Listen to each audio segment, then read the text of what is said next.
क्या चल रहा था हमारा हमारा चल रहा था राठौड़ वंश। राठौड़ वंश, मारवाड़ का इतिहास पढ़ रहे थे, उसमें राठौड़ वंश पढ़ रहे थे। और अब नया शासक पढ़ेंगे एकदम सेपरेट अलग से। कौन? नया शासक मालदेव। अपने पिता की हत्या की इन्होंने, किसकी? इससे पहले हमने क्या पढ़ा था? गंगा। गंगा की हत्या की और शासक कौन बन गया? मालदेव। आप अपने पिता को धक्का दिया और धक्को देने के बाद में अटकाए करे हो, तो ये कहाँ चला गया था? ये आ गया था सोजत। सोजत कहाँ पड़ता है? पाली में। यहाँ की क्या फेमस है? मेहंदी फेमस है। और यहाँ पर इन्होंने क्या करवा लिया? अपना राज्याभिषेक। राज्याभिषेक, ठीक है। अब तक शुरुआत में इनके पास में एक तो जोधपुर था, किसके पास? मालदेव के पास में। और एक क्या था? सोजत था। इनका जो जन्म है वो है 1511 में। और इनका जो शासन काल है वो है 1532 से 1562। जन्म 1511 है और शासन काल है 1532 से 62। इतना शक्तिशाली शासक, खतरनाक शासक है। क्यों है? क्योंकि शुरुआत में इनके पास में दो स्थान थे। कौन से? एक तो जोधपुर था और एक सोजत, जहां पर इन्होंने राज्याभिषेक करवाया। लेकिन धीरे धीरे इस पूरे सेक्टर को ये जीत लेगा। कैसे? और इस सेक्टर को जीत लेगा और इसीलिए इसे क्या बोला जाता है? 52 युद्धों का विजेता बोला जाता है। 52 युद्धों का विजेता। 100 युद्धों का विजेता कौन है? समुद्रगुप्त है। और हमीर ने कितनी लड़ाई लड़ी थी? 17, जिसमें 16 पर विजय रहा था। सूरजमल ने कितनी लड़ी थी? 24 लड़ाइयाँ लड़ी थी, ठीक है। और 64 युद्धों का विजेता कौन है? पंजवन। इनकी माता का नाम था, ये माता कौन थी? इनकी माता थी सिरोही के देवड़ा शासक जगमाल की पुत्री थी, ठीक है। इनको क्या बोला जाता है? 52 युद्धों का विजेता बोला जाता है, ठीक है। फारसी इतिहासकारों ने इसे कहा है हसमत वाला राजा। हसमत वाला राजा, ठीक है। और इनको बदायूं ने कहा है भारत का महान पुरुषार्थी। भारत का महान पुरुषार्थी, यानी भारत के महान पुरुषों में हुए हैं ये। किसने कहा था? बदायूं ने कहा था। बदायूं, इतिहासकार है ना बदायूं, उन्होंने कहा था, ठीक है। और चारणों ने इसे कहा था हिंदू बादशाह। हिंदू बादशाह, प्रबल हिंदू साहित्य हमीर को कहते हैं ना। तो चारणों ने इसे क्या कहा था? हिंदू बादशाह कहा था। भारत का शक्तिशाली राजाओं में से ये एक है।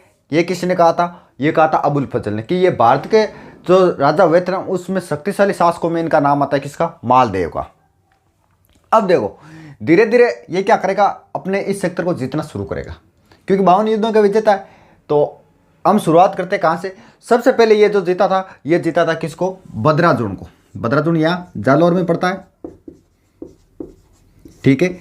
सबसे पहले इन्होंने कहा किसको जीता? इसने जीता बदराजुन को। बदराजुन का कौन था उस समय? उस समय बदराजुन का था वीरा, ठीक है। कब जीता? ये जीता शासक बनते 1532 में जीत लिया इसने। 1533 में जीता इसको किसने? नागौर को। नागौर का कौन था उस समय? दौलत खां। हीराबाड़ी का युद्ध हुआ था इनके मध्य, ठीक है।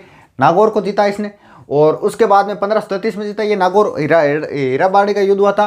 और उसके बाद 1536 में वो लड़ाई हुई थी, कौन सी? मेड़ता वाली, दरिया जोश हाथी के कारण।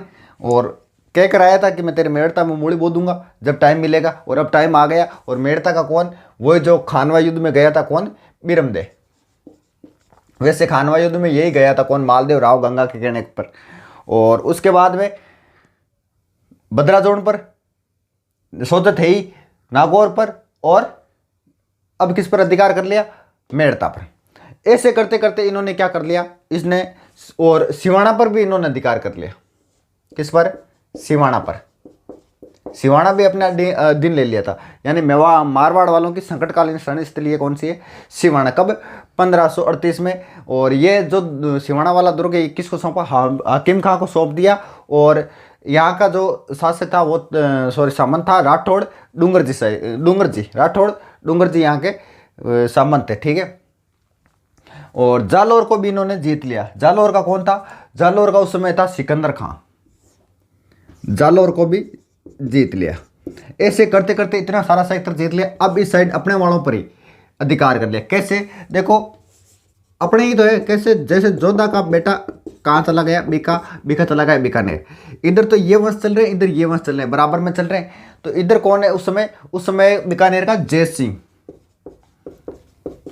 और इनके मध्य एक युद्ध हुआ था। कौन सा?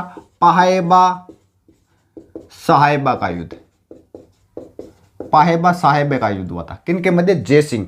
जय सिंह युद्ध में मारा गया। और कहते कल्याणमल कहाँ चला गया था? शेरशाह सूरी के पास। शेरशाह सूरी किसको हराकर शासक बना था? दिल्ली का शासक बना था। वही जो किसको हराया था? हराया था हुमायूं, जो क्या कहता था? प्रकाश प्रकट हुआ। 7 वारों की अलग अलग ड्रेस पहनता था। कौन? हुमायूं।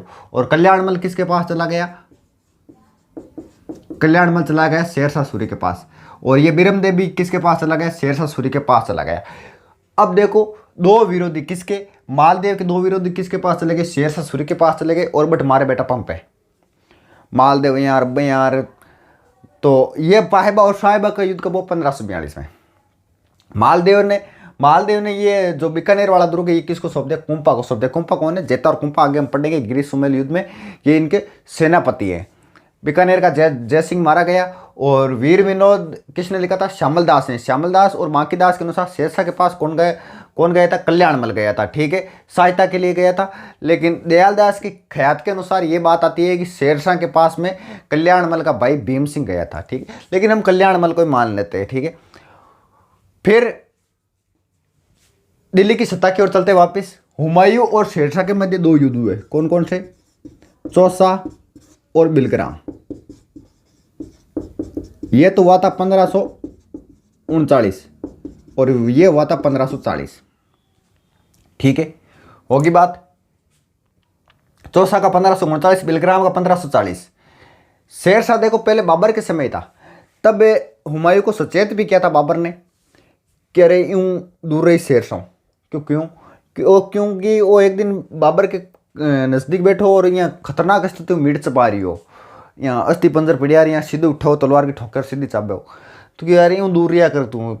क्योंकि गार्जियन जो कहते हैं ना वो सही कहते हैं। कैसे? जे मान लो थे कोई साथी के साथ रहे हो, कोई थांगा दोस्त है, थांगा मित्र भी है, बहुत सारा है, लेकिन थांका जो माता पिता बे कहीं के जो आदमी फर्जी हुई नबी के बारे में कह यार इनके साथ मत रिया करो, तन कट्ठी फंसा दे लो। लेकिन अपन सबना बेहतर बोई लागे, सबना बढ़िया बोई दोस्त लागे। क्यों लागे? क्योंकि अगर आप मोटरसाइकिल चलाना स्पीड हूँ तो अपन वो कहेंगे अरे वाह यार कहीं कट मारी है। लेकिन जो को फर्जी नहीं हुई वो सही आदमी हुई, जो को अच्छा होगा, जो अच्छा दोस्त होगा वो क्या कहे अरे यार मन उतार दिए और तू जा, नहीं तो मैं मारा टांगड़ा तोड़े लो। तो इन सचेत भी गिरे, लेकिन ए भाई जी ध्यान कौन दी पर। और एक आई गिरो इन लात मारी और ए भाई जी चौसा और बिलग्राम के युद्ध में हावड़ा मारिया। बट भाग्यो जी घोड़तो या हाथी आता है भागता ही। ये तो करमनासा और एक गंगा नदी के मध्य युद्ध हुआ था और इस नदी में घोड़ते समेत ही कूदियो बट हबड़ा मारे हो।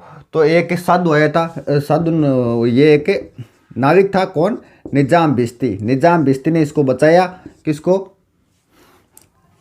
हुमायूं को बचाया कि यार तन तिरनु नहीं आवाज तू नदी में क्यों वास्ते कूदी, कि यार काय बताऊँ मारी और ये हालत खराब है और तू मन बचा, और मैं जब भी वापस बादशाह बनूँ ना तो तन्ने दिल्ली को बादशाह बनाओ, कि तू यार थारी तो नौबत्ती को, थारी तो खुद को तो बेरो ही को नहीं और तू मन काहे बादशाह बनाई। और उस समय लात मारी शेरशाह को और ये कहाँ चला गया? सिंध सेक्टर की ओर चला गया। कौन चला गया? हुमायूं। सीधी वहाँ से लात मारी शेरशाह ने और इस तरफ आ गया। फिर कहते हैं कि निजाम बिश्ती को जब ये वापस हुमायूं बादशाह बना था, जब इनके राजगद्दी हाथ में आई थी, तो कहते हैं कि कोई तो कहता आधे दिन का, कोई कहता 2 दिन का, कोई कहता 2 घंटे का इनको बादशाह बनाया था। और जब निजाम बिश्ती को बादशाह बनाया तो इसने एक सिक्का चलाया था चमड़े का, चाहे तो ठोकड़ में काम ले लो, चाहे भी यहाँ काम ले लो, दोनों काम ले लो। ठीक है, तो इन दोनों के मध्य जब युद्ध हो रहा था कौन सा? चौसा और बिलग्राम का, तो उस समय मालदेव ने कहा कि आजा यार मैं तेरी सहायता कर दूँ, ठीक रही। लेकिन भाई जी को आपा को नहीं आवा। अब बाद में ये कहाँ चला गया? सिंध की तरफ चला गया। सिंध की तरफ चला गया और उस समय सोचा कि अब मालदेव की सहायता लें। अब मालदेव कौन की सहायता करे? मालदेव सोचे यार अब वो हारी हुई यार, आप इनकी सहायता करा, अब तो बिकन है ही को नहीं की, अब तो दिल्ली चली गई। लेकिन ये वहां मिलने के लिए आया। कौन से स्थान पर? हुमायूं आया जोगी तीर्थ नामक स्थान पर, लेकिन मालदेव नहीं आया। तो हुमायूं ने क्या सोचा? हुमायूं ने सोचा कि अपने आदमी को भेज के पूछता है। उस समय आदमी को भेजा था समस्का को। समस्का ने हुमायूं ने समस्का को भेजा कि जा रहे पत्तों करके आ मालदेव जाए क्यों कोनी। तो पत्तों गिरो कि महाराज किमी कौन पड़ियो तू भाग लियो, क्योंकि शेर शाह ने पहले कह दिया था कि तेरे से अगर हुमायूं मिलना है तो उसको पकड़कर गिरफ्तार करके मेरे को सौंप देना। तो वहाँ से हुमायूं भाग गया और आगे क्या मरुस्थल अच्छा घोड़ता गड्ढा मिला। क्योंकि देखो इंसान को तो पता होता है कि भागकर पानी नहीं पीना चाहिए, लेकिन बेचारा जानवर कहीं बेरो कि भागकर पानी नहीं पीना और अच्छा गड्ढा घोड़ता मिलेगा। ठीक है, और उसके बाद में फिर ये जीत लेगा कब 1545 में दिल्ली। कब जीतेगा 1545 में। कौन जीतेगा? हुमायूं जीतेगा। लेकिन तब तक हम क्या करते, एक ब्याह करा देते। किसका? मालदेव का। तो मालदेव का जो विवाह हुआ था वो कहाँ हुआ था? वो हुआ था इस साइड, यहाँ पर। कौन सी जगह? लूणकरण भाटी की बेटी थी। कौन थी? उमादे। देखो इसको पढ़ना भी जरूरी है क्योंकि इतिहास में ये फेमस है। किस नाम से? रूठी रानी के नाम से। देखो भैया तो रूठी रानी घनी हुई है, बहुत सारी हुई है। उदयपुर का मिल जी था मेल, पिलवाड़ा में रूठी रानी को मेल मिल जी, लेकिन फेमस कौन सा है? ये है रूठी रानी वाला। अभी सेकंड ग्रेड में पूछा क्वेश्चन आया था कि रूठी रानी का वास्तविक नाम क्या है। तो इसको पढ़ना भी जरूरी है क्योंकि आज से क्वेश्चन पुटअप हो सकता है। तो लूणकरण की बेटी थी कौन? उमादे, जिसको इतिहास में किस नाम से जाना जाता है? रूठी रानी के नाम से जाना जाता है। बताते हैं कि इनके बीच में दो कहानी आती है, दोनों बताते हैं, जो आपको लगे वो सेट कर लेना। कौन सी? सबसे पहले तो ये पीर गई हुई थी कौन? उमादे, लूणकरण के पास। तो वहाँ पर अपने पिता के पास में गई हुई थी। तो वहाँ के जो जैसलमेर के लोग थे उन्होंने सोचा कि इस बार मालदेव आएगा तो उसको हम मार देंगे। तो इसने कहा कि स्वामी आप मत आना, मैं अपने आप ही जोधपुर आ जाऊँगी। और ये क्यों जैसलमेर वाले हैं वो आपको मारने की योजना बना रहे हैं, इसलिए आप मत आना। तो इस कारण से कहते हैं कि मालदेव नाराज हो गया और ये बोला कि मैं क्या करूं, मैं तो आपको सचेत कर रही थी। और इस कारण से ये कहाँ गई? अजमेर आ गई। लेकिन अब बात अच्छे कौन नहीं आदमी। तो दूसरी स्टोरी का यहाँ बारे में थे सेट कर लियो, मैं थोड़ा बहुत ही बताऊँ, ज़्यादा कौन बताऊँ। ठीक है, वह क्या था? ये जो उमादे ये शादी के दिन ही क्या लेकर आई थी? एक अपनी सहेली को साथ में लेकर आई थी। सहेली बोल दो या दासी बोल दो, ठीक है। कौन? बारमली। देखो इतिहास में दो ईडी, एक तो रणमल वाली, एक दोनों खतरनाक है। यो के जे शादी हुई और शाम का काइयो ने बारमली गेबरी इनके के मालदेव के कमरे में और मामला गड़बड़ हो गया। ठीक है, एक बाद में क्या हुई? इस बात को क्यों बेरो चलियो कि उमादेन और मालदेव से नाराज होकर चली गई। क्यों हुई? कारण दोनों मैंने बता दिए। देखो वैसे नाराज होने के कारण तो लगभग दोनों ही सेट बैठ रहे, लेकिन आप अपने हिसाब से सेट कर लेना। और कहते हैं कि ये नाराज होकर कहाँ चली गई? ये नाराज होकर आ गई कहाँ? अजमेर। और ये जब वापस कब आएगी? वापस जब भी आएगी कब मालदेव की मृत्यु होगी, सत्य होने के लिए आएगी। तब तक इन्होंने किसी का मुंह तक नहीं देखा मालदेव का। ठीक है, अब हुआ क्या था? अब जैसे इधर से एक बार इसको अजमेर छोड़ते हैं, किसको? उमादे को अजमेर छोड़ दिया। अब क्या करते हैं? वापस दिल्ली की सत्ता की ओर चलते हैं। जे हुमायूं इस तरफ भागा और भागते ही मालदेव को बोला कि तेरे पास आए तो तुम इसको पकड़ लेना और मुझे सौंप देना। लेकिन शेरशाह के पास वैसे भी दो आदमी बैठे। कौन बैठे हैं? दो व्यक्ति बैठते हैं, तो बिरमदेव और एक कल्याणमल। दोनों पप मारे किन खिलाफ? मालदेव के खिलाफ, क्योंकि दुनिया ने भी वापस अपना सेक्टर लेना है। बिरमदेव ने मेड़ता लेना है और कल्याणमल ने बीकानेर लेना है। तो मालदेव एक हुमायूं के लारे भागता मरुस्थल में भागो तो लारों पग पीटे पग आप क्या बेटा ने मान लो कोई बच्चों भागे और भी लारे पग पीटे, यानी वो सोचेगा अपन पीछे आ रही है। वो सिर्फ शेरशाह दिखाने वास्ते पीछे भाग गयो। लेकिन इस कारण शेरशाह को नाराज और ए पर कर दियो आक्रमण सीधो डायरेक्ट कौन करियो? एक गांव में लाके सेना छोड़ी। देखो क्योंकि ये क्या है? बड़ा युद्ध है। जो दिल्ली की सत्ता के साथ युद्ध होता है ना, वो बड़ा युद्ध होता है। कैसे? जैसे मान लो खानवा युद्ध, उसको हमको अलग से पढ़ना पड़ता है और उसकी एक्चुअल डेट भी याद रखनी पड़ती है। हल्दी घाटी दिल्ली की सत्ता के साथ है, अलग से पढ़ते हैं। ठीक है, तो शेरशाह इधर से चला, शेरशाह,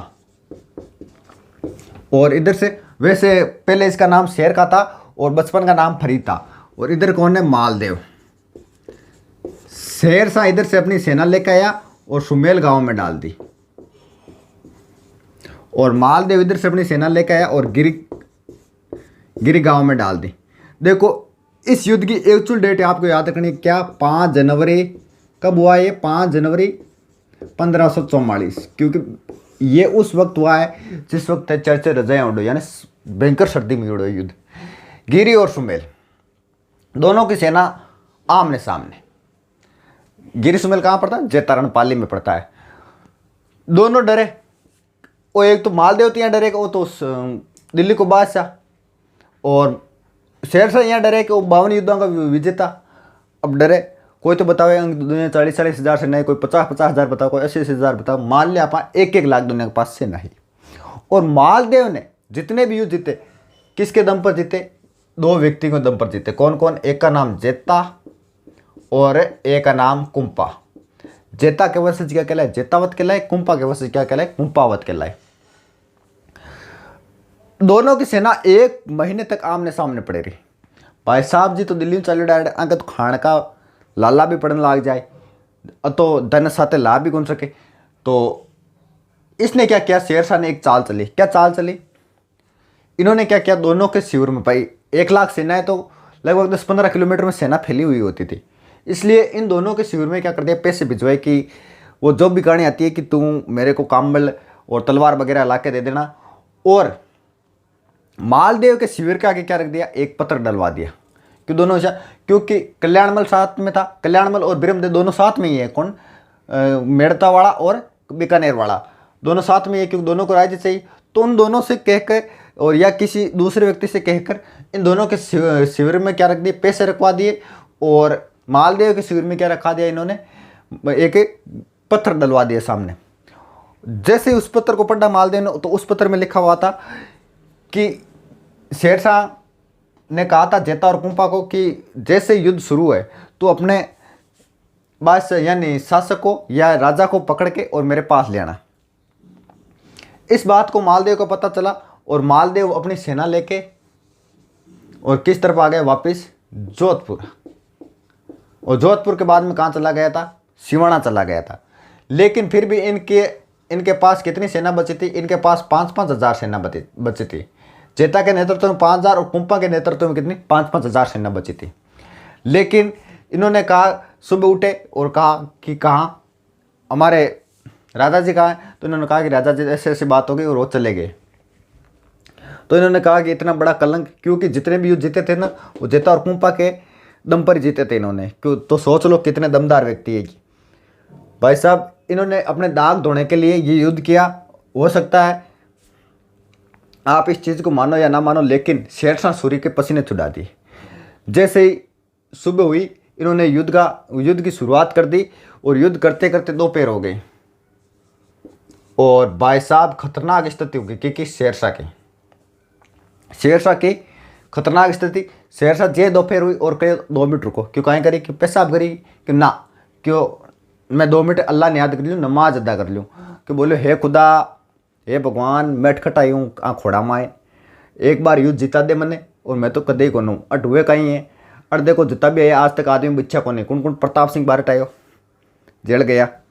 आसाराम आयो, जेल गया। सलमान खान आयो, और दयानंद सरस्वती जी आया, और मैं आई हूँ अटे खोड़ा हुए कहीं है। आम हुए बाजरो बोई को तो 1 मुंटी। मैं दिल्ली को बादशाह, देखो मेरा कर्म फूटा है, मैं के करूँ? मन एक बार युद्ध जिता दे, मैं वापस को नूँ। और कहते हैं कि ये जो इन्होंने प्रार्थना की थी अल्लाह से या खुदा से, और ये सुन ली थी, और ये युद्ध जीत गया, क्योंकि इसका एक अतिरिक्त सेनापति आ गया था, जलाल खां जिलानी। ठीक है। और ये दोनों मारे गए, दोनों वीरगति को प्राप्त हो गए। कौन? जेता और कुंपा। तो देखो वापस मैं एक बार सीधा सा बताता हूं, तो क्या क्या याद रखना है। गिरी सुमेल युद्ध किन किन के मध्य? शेरशाह और मालदेव के मध्य। मालदेव के सेनापति कौन कौन थे? जेता कुंपा, दोनों मारे गए। शेरशाह का जो अतिरिक्त सेनापति था उसका नाम याद रखना है, जलाल खां जिलानी। कब हुआ था? 5 जनवरी 1544 को हुआ था। ठीक है। मालदेव युद्ध से पहले कहाँ गया था? जोधपुर आ गया था, और बाद में कहाँ चला गया? सिवाना चला गया था। मारवाड़ राजाओं की क्या थी? संकटकालीन शरणस्थली थी। और शेरशाह जब युद्ध हारते हारते बचा, और तब इसे बरबस या अचानक से एक बात निकली थी। क्या निकली थी? कि मैं 1 मुट्ठी भर बाजरे के लिए अपने हिंदुस्तान की बादशाह खो देता, कि 1 मुट्ठी बाजरे के लिए मैं हिंदुस्तान की बादशाह खो देता है। उसके बाद क्या हुआ था? शेरशाह ने जोधपुर किसको सौंप दिया? जोधपुर सौंप दिया किसको? खवास खां को, खवास खां, ये नाम याद रखना, खवास खां और ईसा खां को क्या सौंप दिया, जोधपुर दुर्ग सौंप दिया। किसने? शेरशाह सूरी ने। लगभग इनका 524 दिन तक शेरशाह का अधिकार रहा था और उसके बाद वापस जैसे कालिंजरा में, कहाँ पर? कालिंजरा में एक अस्त्र चला रही हो, कौन? शेरशाह। और इसकी क्या हो गई? उक्का नामक अस्त्र था और इसकी क्या हो गई? वहाँ पर मृत्यु हो गई। देखो, शेरशाह के अस्त्र का नाम उक्का था और अकबर के अस्त्र का बंदूक का नाम क्या था? सम्राट था। ठीक है। और इनका जो शेरशाह का जो मकबरा है वो कहाँ है? सासाराम बिहार में। सासाराम बिहार की प्रथम भारत की लोकसभा अध्यक्ष कौन गई थी? मीरा कुमार गई थी। ठीक है। और वापिस शेरशाह ने बिरमदेव को क्या दे दिया? मेड़ता दे दिया और कल्याणमल को क्या सौंप दिया? बीकानेर सौंप दिया। ठीक है। 1545 में इसकी मृत्यु हो गई। उका नामक अस्त्र चलाते समय कहाँ? सासाराम बिहार में। वहीं पर इसका क्या मकबरा है। ठीक है। शेरशाह के मरते ही मालदेव ने क्या कर लिया? वापस जोधपुर जीत लिया और लगभग 524 एक दिन अधिकार रहा था किसका? शेरशाह सूरी का। मुंशी देवी प्रसाद ने मालदेव चरित्र भी लिखा था। ठीक है। अब देखो कुछ बातें जो पहले की रह गई, कौन कौन सी रह गई? जब कौन? उमादे, उमादे कहाँ थी? अजमेर। उस समय सबसे पहले अपनी सेना लाके शेरशाह सूरी कहाँ डाली थी? अजमेर डाली थी। और अजमेर डाली थी तो उस समय उस मालदेव को डर था कि कहीं रानी पर आक्रमण ना कर दे, तो इसने एक व्यक्ति को भेजा कि जा यार रानी ने बुला लिया। किसको? ईसरदास बारठ को। ईसरदास बारठ को भेजा। किसने भेजा? मालदेव को, कि रानी ने लिया। तो ईसरदास बारठ ने जाकर कहा कि मार राजा जी तो आए शेर से यार, खतरनाक स्थिति है, मतलब नावे धोवे को नहीं, हालत खराब है थे, चालो। तो यहाँ करके आपके अटैची अटैची बांध के रवाना वगैरह ने। लेकिन बाकी जो पीछे रानियाँ थी वो उन्होंने क्या सोचा कि यार आप यहाँ और एक और रानी आ जाए जना आपा की वैल्यू घट जाए। और उन्होंने किसको भेजा? आशा बारठ को भेजा। आशा बारठ और रानी जे आमने सामने तो एक दो बोलियो, मान रखे तो पीऊ तेज, पीऊ रखे तेज मान, दोनों जेद ने बंदे ही एकण खंबे ठाण। यानी तो पीऊ रहा की या मान समान या आत्म समान रहा की। आत्म समान रहा की जब पीऊ को रहे और पीऊ रहे जरा, यानी पति रहे जरा आत्म समान को रहे और आत्म समान रहे जरा पति को रहे जरा क्यों थे दोनों कहीं रहा को कि आप आत्म समान ही रहा का। यह करके रानी फेर को नहीं। बाद में मालदेव की मृत्यु हुई तब आई थी सती होने के लिए। और मालदेव की मृत्यु जो हुई थी ना वो ऐसे हुई थी, युद्ध करते समय नहीं हुई थी, नॉर्मल मृत्यु हुई थी। अब देखो मालदेव ने क्या क्या बनवाई। उसके बीच में एक घटना और घटती है। कौन? क्योंकि शेरशाह युद्ध किया और युद्ध करते किस तरफ मुड़ा? दक्षिण राजस्थान की तरफ। और दक्षिण राजस्थान में कौन है? उदय सिंह। उदय सिंह ने पहले ही चाबियां सौंप दी दुर्ग की। और शुरुआत में तो क्या थे? उदय सिंह और मालदेव की रिलेशन अच्छा था। शुरुआत में मालदेव और उदय सिंह का रिलेशन अच्छा था, लेकिन बाद में बिगड़ गई। क्यों? क्योंकि बनवीर से इन्होंने दुर्ग दिलाया था।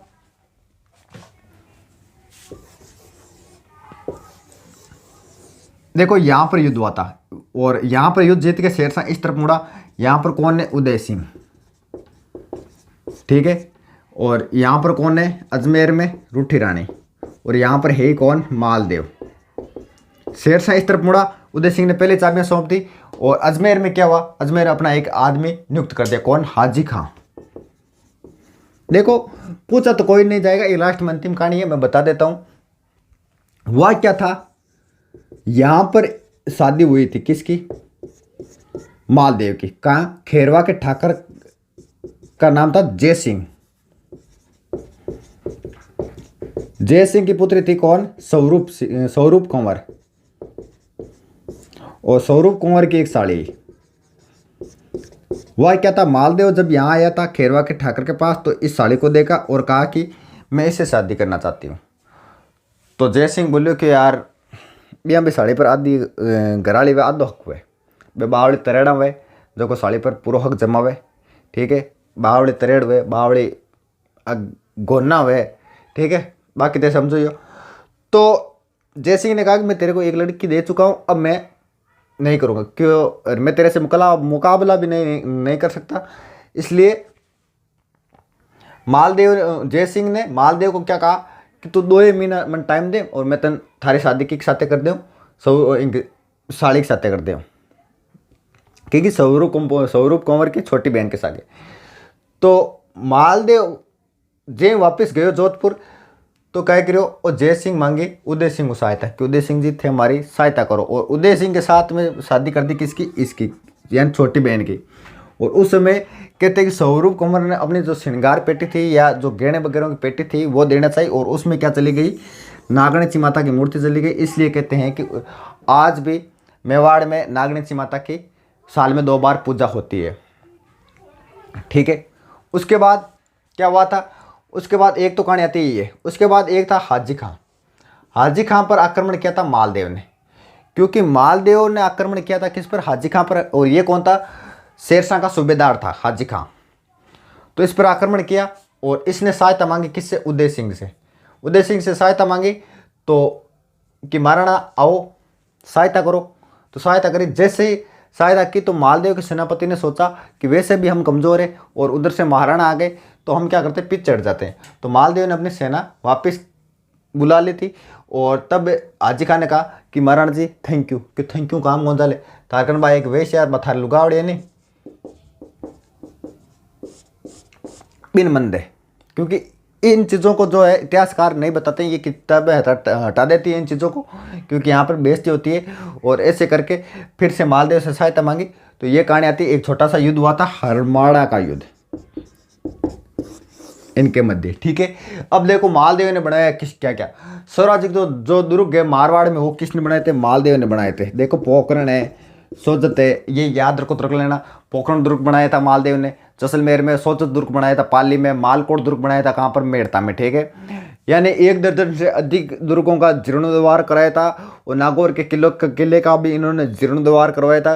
किसने करवाया था, मालदेव ने करवाया था। ठीक है, और मेवाड़ में सर्वाधिक दुर्ग किसने बनाए थे, कुंभा ने बनाए थे। ठीक है, गोपीनाथ शर्मा के अनुसार मालदेव के बाद में जो है आश्रितों का इतिहास प्रारंभ हो गया। अब देखो रूटी रानी में आपको क्या क्या याद रखना है। रूटी रानी में आपको याद रखना है वास्तविक नाम क्या है, रूटी रानी का मानवती उम्मद है। उसके बाद जैसलमेर बाटी की किसकी बेटी थी, जैसलमेर के बाटी लूणकरण की पुत्री थी। मालदेव से नाराज होकर कहाँ चली गई, अजमेर चली गई। इसरदास इसको क्या गई, समझाने गए और चलने के लिए तैयार भी हो गई।